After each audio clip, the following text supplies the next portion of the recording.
Audio Jungle. Banyak ustazah, iya, tahu saya. Ini lihat muka-mukanya sudah tahu nih. Dosa kita banyak semuanya bu. Kita semuanya nih, nggak ada yang dosanya kurang. Saya kurang dikit lagi dah kayaknya, nggak ada. Semuanya dosanya udah banyak, bahkan sebagian udah kebanyakan. Nggak perlu ditambah-tambah lagi. Itu sebelum datang bulan suci Ramadan. Ketika datang bulan suci Ramadan, puasanya bagus, tarawihnya bagus, besokannya lagi puasanya bagus, malam besoknya lagi tarawihnya bagus, bacaan Qur'annya bagus, istighfarnya bagus, dia mendekatkan dirinya kepada Allah Subhanahu wa taala, ada sedekahnya, ada ngasih bukaan puasa bagi orang yang berbuka puasa, dia ada mengerjakan sahur, dia mengerjakan kebaikan-kebaikan selama bulan suci Ramadan, hari demi hari, hari demi hari, hari demi hari. Ibarat pakaian, ia dicuci selama 30 hari. Ketika datang hari raya Idul Fitri, ia kembali menjadi seperti baru lagi. Laisal 'id liman libasuhu jadid, walakinnal 'id liman taqwahu yazid. Bukanlah hari raya adalah orang yang pakai baju baru, melainkan hari raya adalah orang yang takwanya baru, imannya baru, hatinya baru, dosa-dosanya sudah hilang, berganti dengan barunya catatan amal yang dia punya untuk kehidupannya. Idul Fitri, kembali kepada fitrah. Guru saya Habib Umar bin Hafid bahkan bercerita, ada hamba-hambanya Allah yang menjalani Ramadannya dengan sangat indah, bukan hanya baik tapi sangat indah. Selama bulan Ramadan hatinya untuk Allah Subhanahu wa taala. Tidak dia biarkan berkesibukan dengan dunia. Hatinya enggak sibuk sama dunia. Hatinya enggak mikirin saldo rekening bank. Hatinya enggak mikirin makanan enak atau kurang enak yang akan dimakan nantinya. Hatinya enggak berasa karu-karuan ketika suaminya bilang, maaf ya, uang untuk beli baju lebaran belum siap. Hatinya antara dia dengan Allah Subhanahu wa taala, tidak tertarik dengan dosa, tidak tertarik dengan aib manusia, nggak kepengen tahu kabarnya si fulan, si faltan, nggak pengen tahu ada artis cerai balikan lagi apa enggak. Nggak tertarik sama kabar manusia sebab dia fokus kepada kabar pencipta manusia. Sebab dia fokus terhadap kabar antara dia dengan sang pencipta manusia. Kabarnya dia dengan Allah Subhanahu wa taala. Hari-harinya di bulan Ramadan adalah hari berisi tangisan air mata atas dosa-dosa yang telah dia lakukan antara dia dengan Allah ataupun antara dia dengan sesama hambanya Allah. Hari-harinya di bulan Ramadan adalah menundukkan hati, menundukkan diri kepada Allah Subhanahu wa taala, malu atas keberaniannya mengerjakan dosa di masa lalu, dan ia rindu kepada penjagaan Allah Subhanahu wa taala di masa yang akan datang, sehingga dalam munajatnya ia berkata, Allahumma innaka afuun tuhibbul afwa fa'fu anna. Ya Allah, Engkaulah Zat yang Maha Pengampun. Engkau menyukai hamba-Mu yang mudah memaafkan. Engkau menyukai saling maaf-maafan. Fa'fu anna ya Karim, maka ampunilah aku, wahai Zat yang Maha Mulia, Maha Dermawan. Ramadannya indah, bukan hanya baik. Tarawehnya indah, nggak ngebut-ngebutan, nggak nyari taraweh yang paling cepet. Itu kerjaan siapa tuh? Paling enak masjid yang sana, kenapa cepet? Ustazah, mana yang lebih bagus ustazah? Taraweh 8 rakaat mau witir 3, 11 rakaat tapi khusyuk. Dengan taraweh 20 rakaat tambah witir 3 rakaat jadi 23 tapi buru-buru. Saya bilang yang bagus adalah taraweh 23 rakaat tapi khusyuk. Kenapa mesti buru-buru? Kamu hidup di atas muka bumi ini mau buat apa? Segitu diburu-burunya, diburu-buru sama apa? Nikmati sholat tiap rukuknya, tiap i'tidalnya, tiap sujudnya. Mumpung setannya lagi pada diikat. Ustazah, tapi kok setan masih diikat, udah diikat, tapi kok saya masih tetap bikin dosa juga ya? Ya silakan ngaca. Rupanya masih ada setan yang tersisa.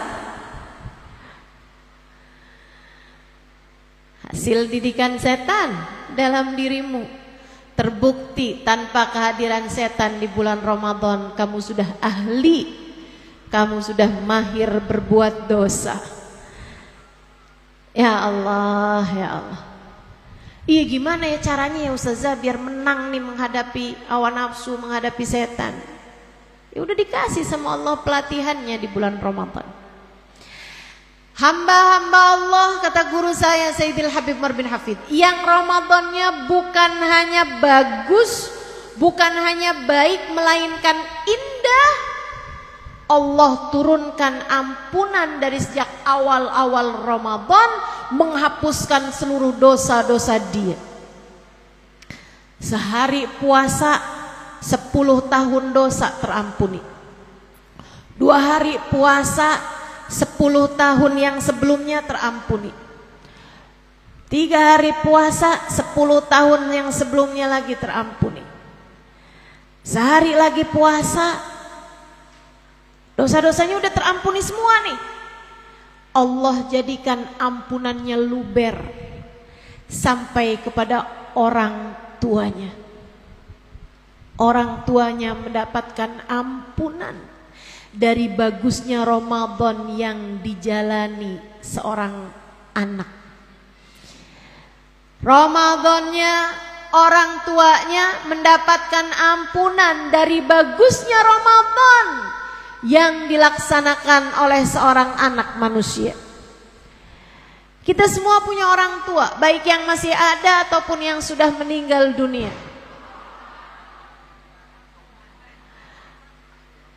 Ampunan Allah Subhanahu wa taala bisa Allah berikan bahkan sampai kepada orang tua kita, Bu, Kak, Dek, Nak. Masih terus aja ampunannya masih terus turun. Kemana nih ampunannya? Bisa jadi turun kepada anak-anakmu yang sudah dewasa, yang sudah menikah atau yang sudah tercatat amal perbuatannya ada punya dosa-dosa. Kalau kamu Ramadannya indah, bisa jadi penyebab Allah mengampuni dosa-dosa dari anak-anakmu. Masih terus aja Ramadanmu semakin indah, semakin indah. Allah turunkan ampunan buat suamimu, Allah turunkan ampunan bahkan buat saudara-saudarimu. Makanya ibu-ibu, saudariku sekalian saya muliakan, orang Islam Waktu seharusnya semakin tahun semakin bagus, semakin tahun semakin indah. Kenapa? Dapat berkahnya Ramadan. Bukan hanya bagi dirinya, bahkan bagi orang-orang di sekitarnya. Ustazah, saya kok tambah tua, tambah gak bener ya? Periksa Ramadanmu. Ustazah, anak-anak saya tambah tua nih, saya tambah Ustazah. Tambah gak bener anak-anak saya nih. Periksa Ramadanmu, periksa Ramadan anak-anakmu. Sebab orang kalau Ramadannya bener diampuni Allah. Ampunan kalau udah turun bikin kita jadi hamba Allah Subhanahu wa taala yang salehah. Mudah-mudahan semuanya dapat ampunan di bulan Ramadan. Amin. Ya Rabbal. Kembali kepada fitrah. Man sama Ramadan wa qamahu imanan wa ihtisaban, ghufira lahu ma taqaddam min dambih. Kata Nabi Muhammad, siapa orang yang puasa Ramadannya benar, tarawihnya bagus, maka dia akan keluar dari bulan Ramadan dalam keadaan dosa-dosanya terampuni. Bahkan dalam hadis yang lain Nabi Muhammad secara jelas mengabarkan keadaan orang yang Ramadannya bagus, ibadah malam tarawihnya bagus, kharaj min dunubihi kayaum waladatu ummuh. Dia keluar pada hari raya Idul Fitri, pada malam hari raya Lebaran, seperti bayi yang baru dilahirkan dari rahim ibunya. Seluruh dosa-dosanya telah terampuni. Ia kembali suci. Ia kembali fitri. Ia kembali tanpa dosa yang tersisa. Minal aidi. Itu harapan kita. Datang Ramadan,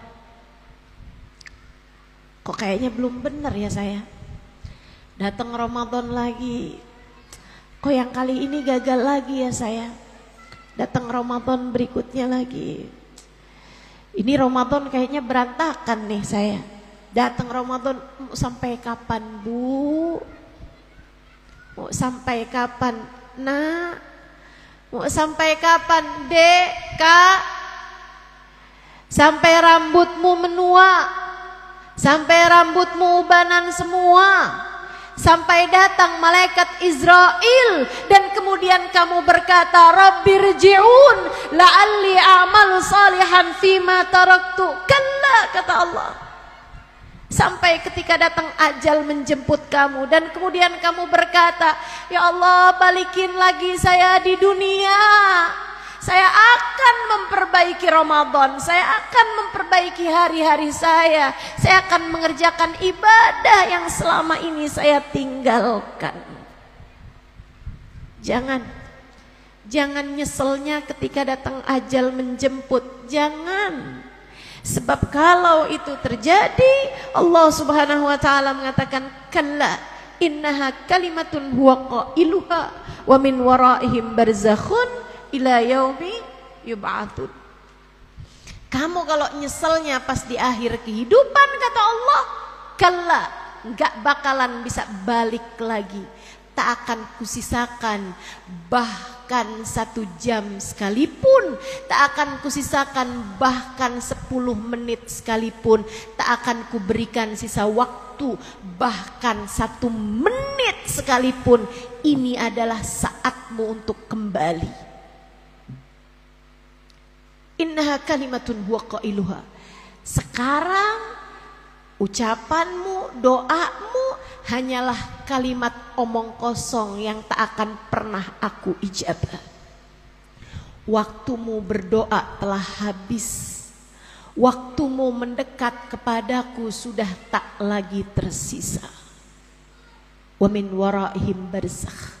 Silahkan masuk ke alam barzakh sampai hari dibangkitkan. Mudah-mudahan Allah kembalikan kita kepada fitrah.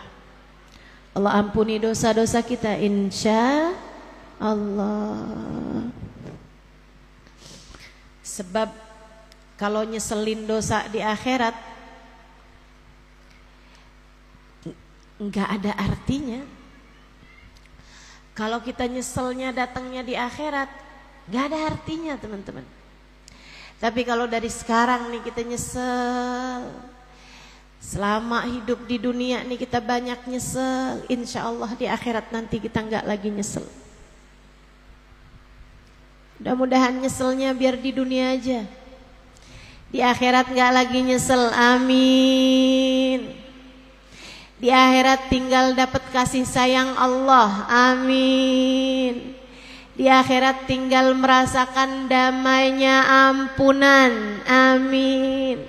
Di akhirat tinggal merasakan indahnya dekap rahmat Allah, amin. Di akhirat tinggal dipertemukan dengan Nabi Muhammad, amin.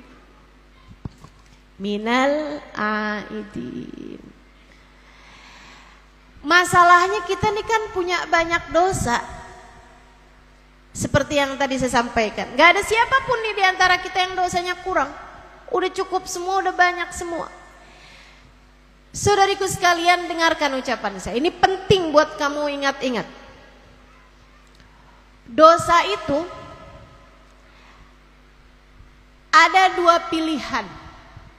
Allahnya punya dua pilihan terhadap dosa hamba-hambanya. Ada yang yaghfiru liman yasha wa yu'adzibu man yasha. Ada yang Allah ampuni dosanya, orang yang Allah kehendaki. Ada yang Allah azab dia dengan dosanya, itu pun juga yang Allah Subhanahu wa taala kehendaki. Allah tuh nggak peduli mau ada orang dosanya cuma satu. Kalau Allah mau mengazab, diazab orang tersebut. Teman-teman sekalian, kita cukup belajar dari makhluk namanya iblis al-la'in. Sudah ibadah kepada Allah 70.000 tahun lamanya. Katanya Imam Ghazali dalam kitabnya Minhajul Abidin, iblis sudah ibadah pada Allah Subhanahu wa taala 70.000 tahun lamanya. Ngapain? Sujud. Sujud. Kurang hobi apa iblis sama sujud? Sampai udah pernah sujud 70.000 tahun lamanya di atas muka bumi nih tempat yang kamu duduki ini sudah pernah dibikin sujud sama iblis. Ma min buq'ah fil ard wala fis sama illa waqad sajad fihi iblis sajdah. Kata Imam Ghazali, tidak ada satu jengkal tanah di bumi ataupun di langit melainkan sudah pernah dibuat sujud sama iblis. Hobinya sujud, senengannya sujud si iblis. Sampai Allah hancurkan bumi karena Allah nggak setuju sama perbuatannya ahli bumi. Jin waktu itu menempati bumi, mereka saling bunuh, saling tikam, saling benci, saling hasut satu sama lain.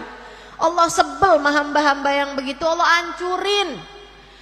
Kemudian Allah sisakan si iblis karena bagusnya ibadahnya, karena dia sujud terus-terusan. Allah naikin dia ke atas langit, dapat julukan tawusul malaikah, burung meraknya para malaikat. Padahal dia bukan termasuk dari malaikat.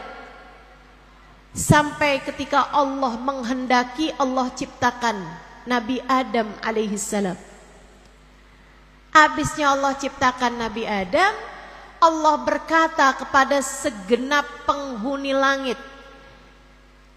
wa idh qulna lil malaikati isjudu li Adam fasajadu illa iblis aba wastakbar wa kana minal kafirin. Ketika kami berkata kepada segenap malaikat-malaikatnya, wahai para malaikatku, sujudlah kalian kepada Nabi Adam. Fasajadu, semuanya sujud, illa iblis, kecuali iblis ini tantang petenang. Padahal dia hobinya sujud, di bumi sujud, di langit sujud. Allah heran. Iblis, ma mana'aka an tasjuda id amartu. Kata Allah, kenapa kamu nggak mau sujud padahal aku yang perintahkan? memerintahkanmu, kata Allah, buat sujud. Kenapa kamu gak mau sujud? Iblis gak bilang, maaf ya Allah, tadi saya gak denger. Gak gitu. Itu namanya orang bandel. Atau misalnya, males banget dah saya, ya Allah, mau sujud, pinggang lagi sakit misal. Nah itu orang males namanya. Atau si iblis nih misalnya gitu ya, iblis gak bilang kayak begini, ya Allah, kan tadi perintahnya sama malaikat, saya kan bukan malaikat ya Allah. Gak gitu juga. Itu namanya orang tukang protes, jago ngeles. Gak juga. Akan tetapi iblis mengatakan, ana khairun minhu, aku lebih bagus daripada Adam, aku lebih baik daripada Adam. Kenapa aku harus sujud kepadanya? Khalaqtani min nar wa khalaqtahu min tin. Kau ciptakan aku ya Allah dari api, sementara kau ciptakan dia dari tanah. Tanah mah diinjek-injek ya Allah. Api saya lebih mulia daripada dia. Ogah saya sujud sama dia. Hati-hati, sepanjang zaman ada iblis-iblis yang menghancurkan kehidupan manusia. Ngapain saya hadir majelisnya Ustazah Halimah? Dia lebih muda dari saya lebih pintar dari dia. Ngapain? Hati-hati. Hati-hati dengan perasaan ana khairun minhu. Gak ada. Tidak bahkan saya denganmu atau siapapun dengan siapapun. Gak ada. Saya berbicara di hadapanmu bukan karena saya lebih baik darimu. Camkan ucapan saya. Bukan. Saya pegang mic di depanmu saat ini. Kamu mendengarkan saya, kamu menyimak saya, bukan karena saya lebih baik darimu, bukan. Tidak pernah ada jaminan atas hal tersebut. Jika saya saat ini berbicara kepadamu dan kamu mendengarkan saya, hanya karena saya telah mempelajari ilmu agama ini dan saya dapat menyampaikannya kepadamu. Ini hanyalah soal ilmu, ini hanyalah soal kemampuan. Sama halnya dengan dokter yang ngobatin pasien. Apakah dokter itu lebih sehat daripada pasiennya? Belum tentu. Apakah dokter itu udah pasti lebih panjang umurnya daripada pasiennya? Belum tentu. Lah kenapa kok dokternya berani-beraninya ngobatin pasiennya? Karena dia sudah belajar, karena dia memiliki kemampuan atas hal tersebut. Itu sebabnya dokternya ngobatin pasiennya. Sama dengan yang saya lakukan pada saat ini. Tapi bahwa saya lebih baik darimu, bahwa saya masuk surganya duluan denganmu, amin. Tapi belum tentu bahwa saya pasti akan diselamatkan Allah SWT. Saya berharap begitu, tapi belum tentu. Kita semua nih teman-teman saudariku sekalian, saya, kamu, orang tuamu, anak-anakmu, sama kayak kaset.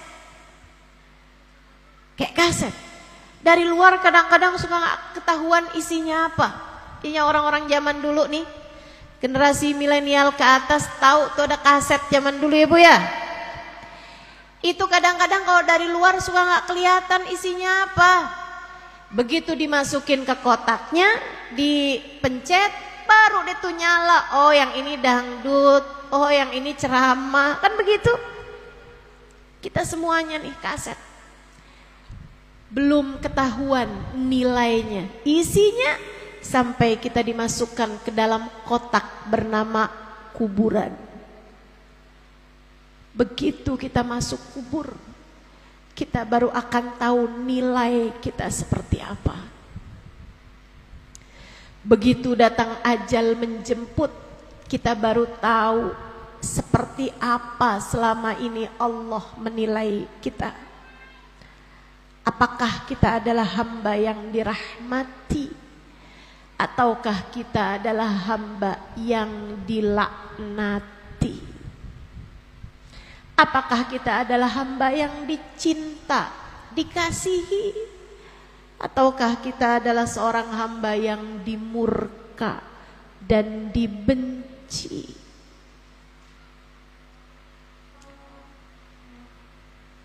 Saudariku sekalian yang saya muliakan, iblis ibadah 70.000 tahun, disayang Allah, dikumpulkan dengan para malaikat yang mulia meskipun dia bukan termasuk dari kelompok malaikat.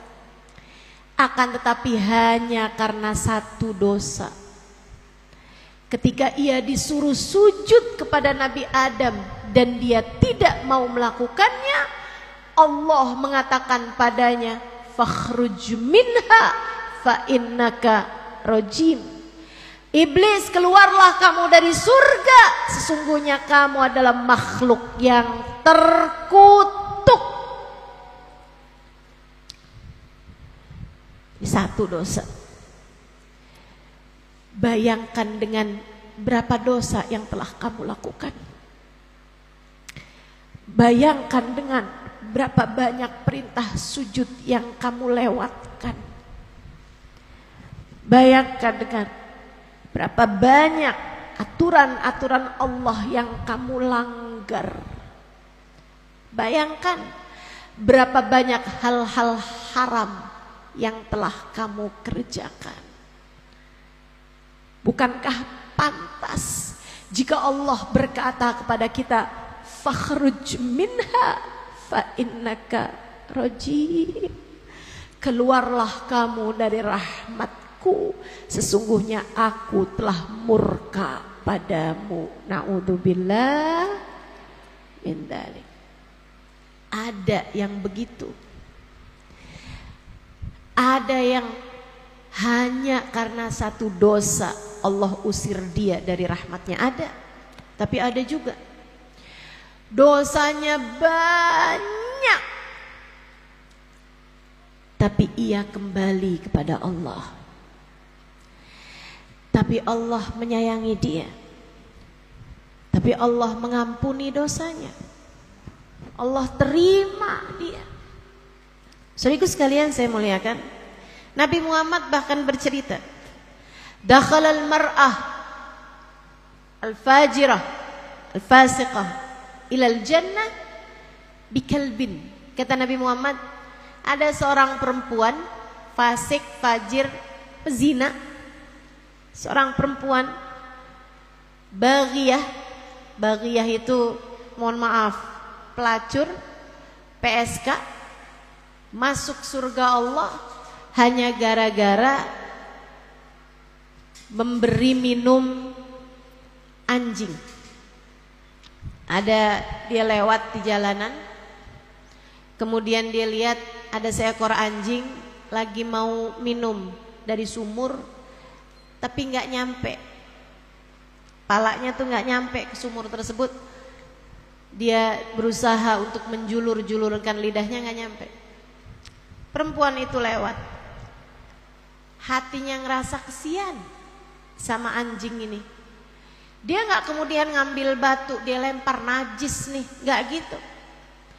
Hatinya punya rahmat, hatinya punya kasih sayang. Dia ambil terompahnya, dia ambil sendalnya, sepatunya, dia kemudian ambil air di sumur tersebut, didekatkannya air itu ke mulutnya anjing. Anjing tersebut meminum dengan lahap, kelihatannya masih haus.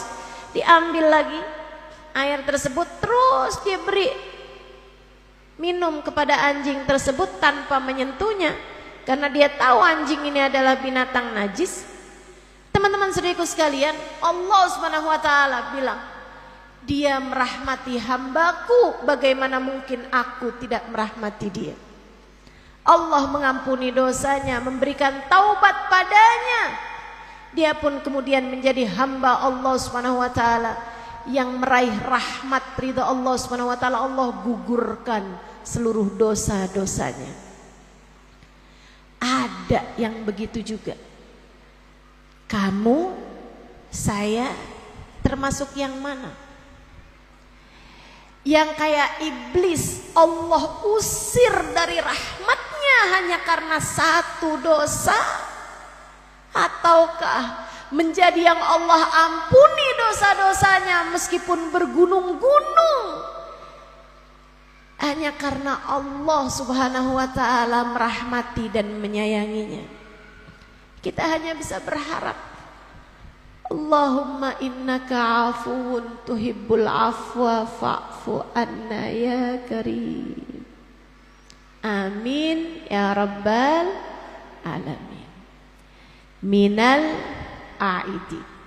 Kalau kita dapat ampunan Allah, kita pun kembali kepada fitrah. Kita pun kembali menjadi hamba yang terampuni dosanya. Dan wal faizin, kita menjadi hamba Allah yang sukses.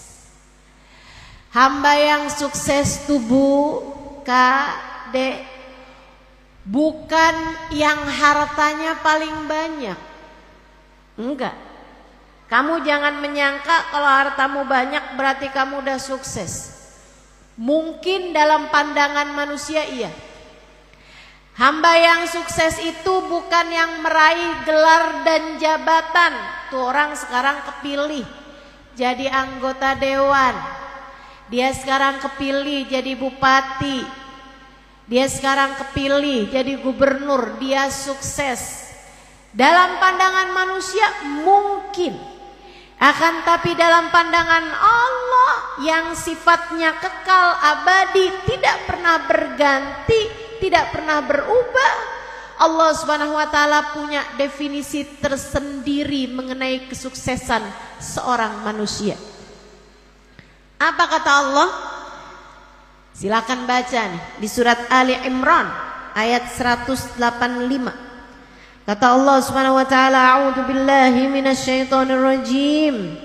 Bismillahirrahmanirrahim. Kullu nafsin dha'iqatul maut wa innama tuwaffawna ujurakum yaumal qiyamah faman zuhziha 'anil nar wa udkhilal jannata faqad faz wa mal hayatud dunya illa mata'ul ghurur. Sadaqallahul azim. Kata Allah, kullu nafsin dha'iqatul maut. Semua yang bernyawa pasti bakalan mati. Kamu, saya, kita semua bakalan mati nih Bu nih. Kak, Dek, semuanya bakalan mati. Dan mati itu gak pandang umur. Ada yang udah tua, ada yang udah sakit tapi gak mati-mati. Ada yang masih sehat, masih segar bugar, kemudian mati begitu aja. Nggak pakai sebab-sebab pula, mendadak meninggal begitu aja. Ada? Ada. Makanya kalau lagi dibilangin tentang urusan mati, jangan ngerasa saya mah masih rada lamaan. Belum tentu. Belum tentu. Kullu nafsin dha'iqatul maut. Semua yang bernyawa pasti bakalan mati. Wa innama tuwaffawna ujurakum yaumal qiyamah. Semuanya bakal dibayar sama Allah pahalanya. Semuanya bakal dibalas kebaikan ataupun dosa-dosanya yaumal qiyamah, pada hari akhirat nanti. Kemudian Allah kasih definisi kesuksesan. Faman zuhziha 'anil nar. Siapa yang dijauhkan dari api neraka. Zuhzih. Zuhzih itu kayak digini ini. Kamu kalau bawa anak kamu, bawa anak kecil, kamu sayang banget sama anak kecil tersebut. Umur 4 tahun, 5 tahun, masih belum ngerti bahaya. Kemudian di depannya ada lubang. Di depannya ada api. Di depan kamu tuh ada api. Kemudian kamu rela, kamu yang lebih dekat ke arah bahaya untuk kamu jauhkan anak kamu tersebut itu dari hal yang berbahaya, itu namanya zuhzih. Lagi di apa tuh namanya? Kamu geser, kamu hindarkan orang yang kamu sayangi dari sesuatu yang berbahaya. Allah mengatakan faman zuhziha 'anil nar. Siapa yang dijauhkan sama Allah dari api neraka, siapa yang dihindarkan sama Allah dari api neraka, siapa yang dijagain sama Allah Subhanahu wa taala sampai enggak sama sekali ngerasakan panasnya api neraka, merasakan letupan api neraka, dengan cara Allah lewatkan di atas jembatan Sirat secepat kilat. Siapa yang dijaga Allah sampai tidak merasakan panasnya neraka, wa udkhilal jannah, kemudian dia dimasukkan ke dalam surga tanpa hisab, tanpa azab, tanpa itab, tanpa dipermalukan terlebih dahulu, faqad faz, dia adalah orang yang sukses. Dia adalah orang yang berhasil. Dia adalah orang yang berjaya. Dia adalah orang yang menang. Ucapkanlah selamat pada dirimu jika hari itu kamu menjadi salah satunya. Di dunia ini belum saatnya. Di dunia ini belum waktunya. Siapapun kamu, mau punya harta berapa banyak pun kamu, mau punya anak suksesnya kayak apapun dia, mau punya rumah segede apapun, mau punya jabatan setinggi apapun, mau dicinta sama suaminya sebesar apapun, selagi kamu belum pasti akankah terhindar dari neraka atau justru memasukinya, akankah kamu masuk ke dalam surga ataukah kamu tertinggal di dalam neraka di saat kamu melewati jembatan siratnya? Selagi keadaanmu belum pasti, selagi tanganmu belum bisa bersalaman dengan tangan Nabi besar Muhammad di akhirat nanti, selagi wajahmu belum bisa bertatapan dengan wajah Nabi Muhammad di akhirat nanti, selagi kakimu belum menjejak di dalam surganya nanti, kamu belum menjadi orang yang sukses.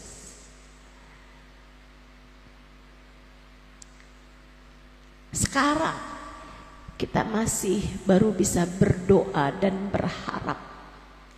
Sekarang di dunia saatnya kita untuk memastikan langkah. Kenapa saya sampaikan ini panjang lebar, Bu, Kak, Dek? Karena saya sayang. Saya mau kamu selepas Ramadan seperti ini melihat kepada dirimu. Jalan saya ini udah bener apa belum? Saya ini udah mengarah ke surga apa belum? Saya ini sudah kiranya hati saya lurus kepada Allah, atau masih banyak tertarik sama dosa-dosa, masih banyak tertarik sama kehidupan dunia? Saya sampaikan ini kepadamu karena saya sayang. Saya kesian. Saya kesian sama dirimu sebagaimana saya kesian sama diri saya. Saya ingatkan kamu, Sebagaimana saya selalu mengingatkan diri saya, Halimah, perjalanan masih panjang. Pastikan kamu sudah berada di jalan yang benar. Saya sampaikan pula padamu hal yang sama. Bu, Kak, Dek, Nah, perjalanan akhiratmu sangat panjang. Dari kematian hingga surga, ia adalah perjalanan ribuan tahun yang harus kamu tempuh. Pastikan kamu sudah berada di jalan yang benar. Mau terus-terusan ngerjain salah sampai kapan? Mau terus-terusan bikin dosa sampai kapan? Mau terus-terusan tertarik sama yang haram sampai kapan? Jangan sampai kamu menyesal. Jangan sampai kamu menyesal. Enggak apa-apa kalau hidup di atas muka bumi ini ada sakit-sakitnya. Enggak apa-apa kalau ada hidup di atas muka bumi ini ada omongan orang lain enggak enak di hati kita. Enggak apa-apa kalau hidup di atas muka bumi ini ada yang nyakitin kita, ada yang bikin luka di hati kita. Enggak apa-apa, enggak apa-apa. Manusia termulia Nabi Muhammad pun bahkan disakiti. Manusia paling indah di atas muka bumi itu pun bahkan dilukai. Enggak apa-apa. Itu semua adalah ujian yang harus datang dalam kehidupan kita. Enggak apa-apa. Ada yang dikasih kemiskinan, ada yang dikasih ketertolakan, ada yang dihina, ada yang dibully. Enggak apa-apa. Sya'nul haya. Hidup memang seperti ini, teman-teman. Kita belum sampai surga. Enggak apa-apa. Enggak apa-apa. Kita hanya perlu memastikan jangan sampai kita menjadi orang yang gagal di akhirat nanti.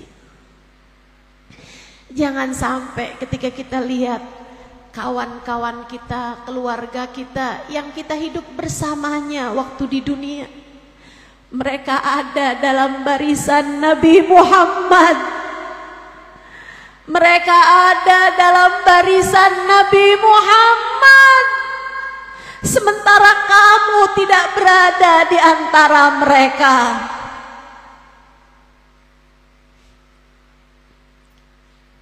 Jangan sampai kita gagal di akhirat. Jangan sampai kita sial di akhirat. Jangan sampai kita dibenci, dimurka oleh Allah justru saat kita masuk ke negeri akhirat. Jangan sampai kita lihat orang-orang yang biasa kita lihat mereka waktu di dunia melewati jembatan secepat kilat, sementara kita berada di dalam neraka di bawah mereka. Penyesalan luar biasa. Bi'san nadamah, nadamah yaumal qiyamah. Seburuk-buruk penyesalan adalah penyesalan di akhirat nanti. Karenanya saya sampaikan padamu, yuk belajar lagi dan lagi. Yuk berkaca, ngelihat diri. Sudah benarkah jalan saya ini? Gampang kok Islam itu. Yang dosa ditaubati, jangan lagi ulangi. Tetapi kebaikan kerjakan walaupun lelah. Usir kemalasan, perangi hawa nafsu. Sholatmu jagain. Sholat fardu jangan ditinggal, usahakan berjamaah. Kan agama Islam mah gitu-gitu aja, nggak ada yang berat kok. Saya nggak pernah lihat ada orang masuk rumah sakit gara-gara kebanyakan sholat. Kebanyakan makan, iya. Ustazah, si fulana meninggal ustazah. Kenapa? Terawihnya kebanyakan. Pernah dengar gitu? Enggak pernah. Enggak pernah. Yang ada justru karena waktunya buka puasa ustazah, dia embat semuanya. Dia buka puasa ustazah, minum kopi, makan duren, padahal dia darah tinggi. Yaitu jangan salahin siapa-siapa. Dia buka puasa ustazah, makan kolak, minum sirup, padahal dia punya diabetes. Ya salah siapa? Tapi yang namanya menjalani agama gampang, gampang banget. Kamu sholat berjamaah, usahakan itu. Ditambahin dengan sholat-sholat sunnah. Kalau pagi ini sholat sunnah namanya apa? Kalau malam sholat malam namanya apa? Tahajud, witir. Bu, itu nggak malu apa? Yang umur udah nyampe 60 tahun belum bisa bangun tahajud juga tuh mau nunggu apa itu? Saya mau tanya beneran dah ini. Itu yang rambut udah mulai beruban di atas umur 50 tahun. Subuh aja masih suka hampir kehabisan waktunya. Kamu mau jadi apa hidupnya? Hah? Mau ngapain hidup kamu? Kamu pikir kamu gak bakalan mati apa?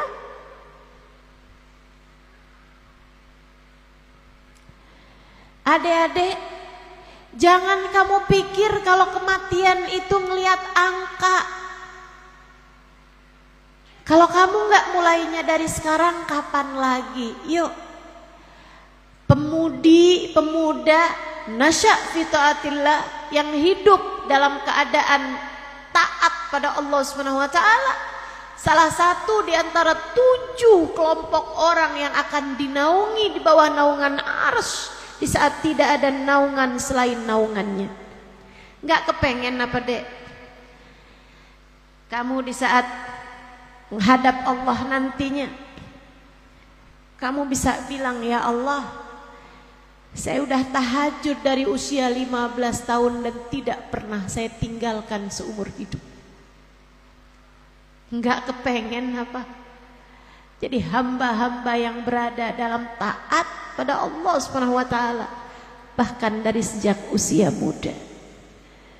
Kamu bisa bangga di hadapan Nabi Muhammad jika kamu bisa menjadi hamba-hamba Allah yang taat bahkan dari sejak usia muda.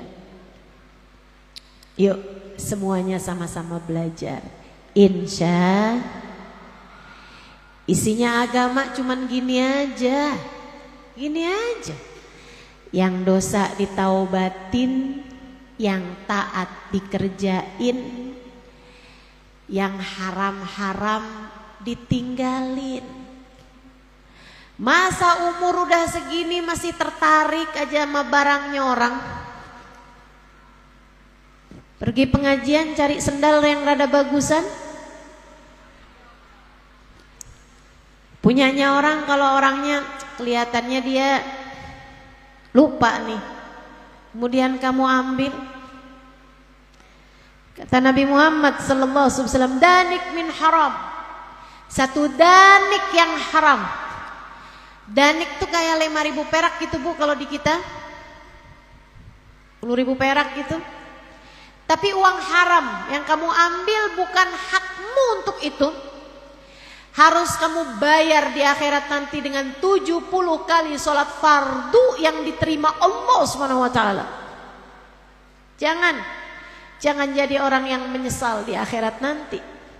Hanya karena kepengen duit yang gak seberapa, yang haram-haram kamu kerjain, yang bukan hakmu kamu kuasai, kamu ambil.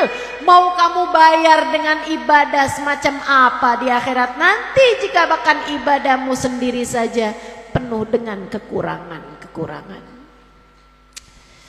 Dah, gak usah berani sama yang haram. Adik-adik yang masih punya pacar, putus dek. Kamu gak bakalan kuat sama dosanya. Kamu bakalan kuat ditinggalin sama pacarmu, tapi kamu gak bakalan kuat kalau kamu ditinggalin sama Allah Ta'ala. Saya kasih tahu kamu gak bakalan kuat kalau di hari akhirat nanti kamu gak diakui sebagai umat oleh Nabi Muhammad. Tapi selagi di dunia ini, kalau pacar kamu gak mau ngakuin kamu gak akan kenapa-napa. Maka yang kamu sanggup kerjain. Jangan sampai akhirnya kamu harus menanggung sesuatu yang di akhirat nanti kamu gak bakalan sanggup. Buat ibu-ibu nih, sedikit-sedikit rezeki gak apa-apa bu. Makan begitu-begitu aja, gak bisa makan macem-macem kayak orang-orang. Karena kamu memiliki uang yang terbatas, nggak apa-apa. Nggak usah mikir buat ngambil hutangan riba, nggak usah mikir buat ngambil pinjol, nggak usah. Sesedikit apapun rezekimu cukup untuk membiayai hidupmu, tapi sebanyak apapun rezekimu nggak bakalan cukup untuk membiayai gaya hidup. Maka kalau kepengen hidupmu dalam keadaan damai, dalam keadaan bahagia, dalam keadaan berkah, hidup jangan kebanyakan gaya. Jelas? Kalau kamu kepengen gaya, tar di akhirat. Kalau kamu kepengen membusungkan dada, berbangga-bangga, ntar di akhirat. Kalau kamu bisa melewati jembatan Siratal Mustaqim sampai kamu masuk ke dalam surga, kamu bisa menghadap Nabi Muhammad sallallahu alaihi wasallam. Kamu bisa mendengar ketika Allah berkata, "Aku telah ridho kepada kalian semuanya." Pada saat itu, silahkan busungkan dadamu. Pada saat itu kamu mau gegayaan gak apa-apa. Ustazah kelamaan banget nungguin akhirat. Oke baiklah, saya bikin jadi dekat. Kalau nanti ajal kamu menjemput, dan itu bisa besok bisa lusa. Bisa besok bisa lusa. Kalau nanti ajalmu menjemput, kalau nanti malaikat Israel datang padamu, kemudian Allah bukakan pintu-pintu langitnya, melihat tempat kembalimu adalah surga, silahkan berbangga diri pada saat itu. Saya buat jadi jarak pendek sekarang. Kalau nanti kamu berada di keranda, kamu dibawa kerandamu ini sama orang-orang yang masih hidup, sementara kamu posisinya sudah meninggal dunia, dan kamu dengar malaikat-malaikat di sekelilingmu berkata, Allahumma ghfir laha warhamha wa'afiha wa'fu anha. Ya Allah sayangi dia, ya Allah rahmati dia, ya Allah sayangi dia, ya Allah rahmati dia, ya Allah ampuni dosa-dosanya. Saat itu kamu sudah tahu bahwa kamu adalah seorang hamba yang Allah ridho padamu, sehingga kamu pun berkata, asri'u bi ila jannati rabbi rahman ghaira ghadban, seperti yang diceritakan Nabi Muhammad. Orang kalau dirahmati Allah, disayang Allah, jenazahnya saat dibawa, ribuan malaikat-malaikat mendoakannya, Allahumma ighfir laha warhamha wa'afiha wa'fu anha. Kemudian dia pun berkata dengan rasa senang, rasa bangga, asri ubi, cepetan dong, jangan lelet-lelet bawa saya, ayo buruan, cepetan nih. Saya udah gak sabar lagi untuk berjumpa dengan Allah. Allah Tuhan saya ridho pada saya dan dia tidak murka pada saya. Cepetan, saya buru-buru kepengen ketemu sama Nabi Muhammad. Cepetan, saya udah rindu kepada Nabi Muhammad. Jika itu terjadi kepadamu, silahkan berbangga, silahkan membusungkan dada. Dan itu bisa terjadi bulan depan, tahun depan, saat ajal datang menjemputmu. Ia bukan waktu yang lama. Yang sekarang di dunia, saudara-saudaramu udah pakai iPhone, kamu masih pakai Nokia. Yang sabar aja gak apa-apa.